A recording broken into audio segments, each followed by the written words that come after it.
as good as Gordon. There are many unique engines on Sir Topham Hatt's railway, and no matter what, all the engines work hard to make sure that they're really useful once more. However, out of all the engines on Sir Topham Hatt's railway, the most unique out of them is Emily. She has a big driving wheel, and she is really proud of it. Emily was making her way to Knapford Station to drop off her passengers. She didn't want to be late. That's when, later on that evening, Emily came back into Tim's sheds. She was feeling really pleased with herself. "I have big driving wheels," Emily boasted to the other engines, "and I'm quite proud of it," Emily said to the other engines. Edward, Stepney, Thomas all rolled their eyes. That is, except Gordon. "Well, Emily, if you're as good as me, then why don't you take the express tomorrow?" Gordon said to Emily. Emily was just about to reply when Sir Topham Hatt came to see the engines. "Tomorrow is going to be a very busy day for you all. Stepney and Thomas, you'll both be taking passengers on the Farquhar branch. Percy, you're going to be helping with Edward shunting trucks at the shunting yard. And Gordon has to be taken to the works for inspection. And as for you, Emily, you are going to be taking the express for your second time." All the engines were anxious about Emily taking the express for a second time. Sir, why is Gordon going to the works?" Emily curiously asked. "Well, Gordon needs to have his engine looked at, but I'm sure you'll manage doing the express for him," said Sir Topham Hatt, and he left. Gordon grinned.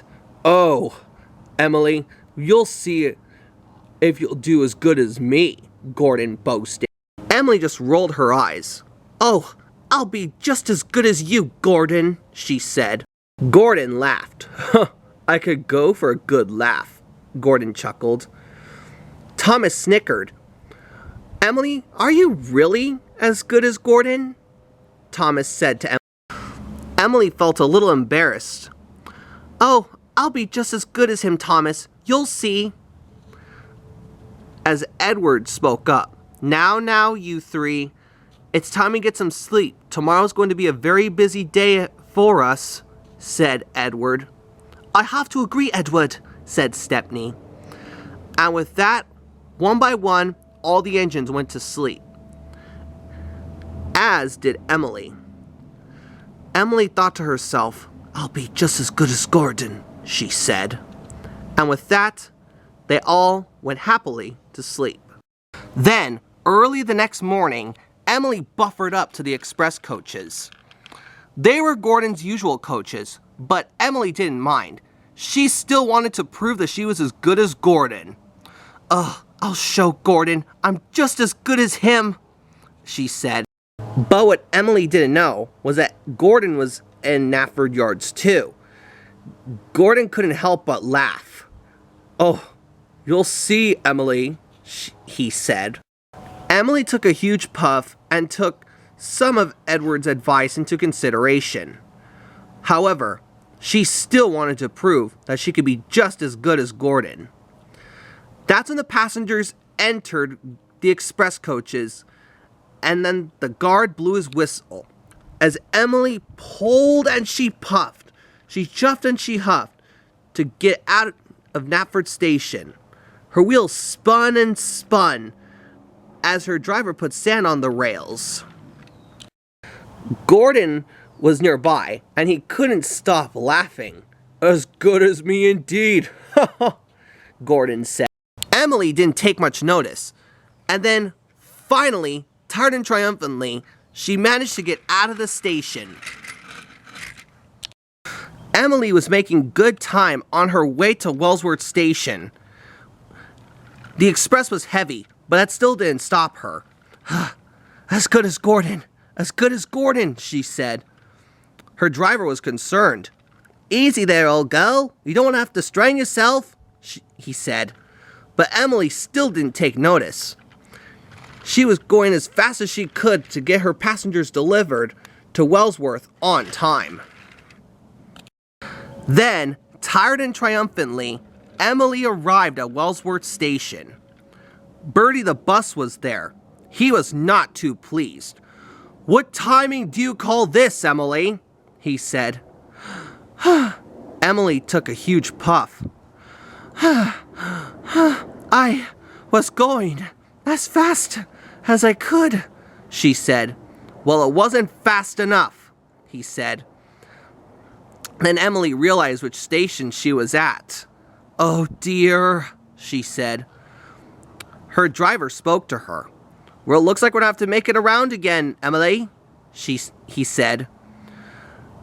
Emily still wanted to prove that she could be just as good as Gordon. "Oh, this will prove I'm just as good as him," she said. And that's when Bertie's passengers boarded Emily's coaches as Emily set off to Gordon's Hill. And so, with that, Emily made it to Gordon's Hill. She was trying her as best as she could to make it to the top, when Emily ground to a halt. The express coaches were way too heavy for her. Oh dear," Emily said to herself. That's when Emily's driver spoke to her. "Emily, the train's too heavy for you. We're gonna have to call for help," he said. And that's when Emily's driver telephoned for help. Emily felt very silly indeed. "Oh dear, I'll never be just as good as Gordon now," she said. And so, Edward came to the rescue. He buffered up behind Emily as the two engines set off. That's when that night, Emily arrived at Tim's sheds. She was rather embarrassed that the other engines had found out about her trying her best to be as good as Gordon. Gordon couldn't help but laugh. "As good as me indeed. Ha! I saw you struggling at Knapford Station," Gordon boasted. After hearing what Gordon had said, Emily sulked quietly into her shed. She still felt really silly and foolish. Then Edward spoke. "Well, Emily, there's one thing you did as good as Gordon, though," he said to Emily. "What would that be, Edward? The express was just way too heavy for me. There's no way I could go as fast as Gordon," she said, as Edward grinned and smiled. "Well, Gordon has been stuck more times on his hill than I could count," Edward chuckled to Emily. Thomas smiled and agreed. "Yes, Edward, Gordon has been stuck on his hill so many times," Thomas said cheekily. "I have to agree, Thomas," Stepney chuckled. After hearing Edward and Thomas and Stepney, Gordon's face went as red as James's paintwork in embarrassment. "Oh, the indignity," Gordon said. After hearing Edward, Thomas, and Stepney's words, Emily felt much better after that, and she learned in the end that she doesn't have to be as good as Gordon, that she could do the express at her own speed. Do you think Emily will pull the express again, except not being like Gordon? That's another story.